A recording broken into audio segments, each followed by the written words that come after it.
Kasabay ng pagdiriwang ng ika-64 na taong araw ng Surigao del Sur, pinangunahan ni Pangulong Ferdinand R. Marcos Jr. ang pamamahagi ng iba't ibang tulong sa mga magsasaka, mangingisda at mga pamilya sa Tandag City, Surigao del Sur.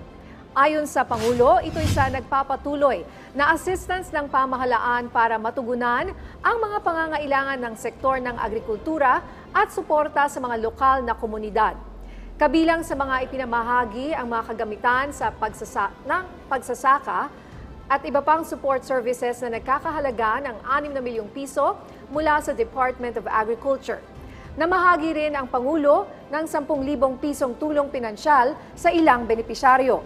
Bukod pa rito ang mga cash assistance mula sa DSWD, DOLE, Integrated Livelihood Program, TUPAD Program at Training Support Funds at starter toolkits mula sa TESDA. Muli ring tiniyak ni Pangulong Marcos Jr. na asahan pa ang patuloy na pag-agapay ng pamahalaan sa pangangailangan ng mga mamamayan.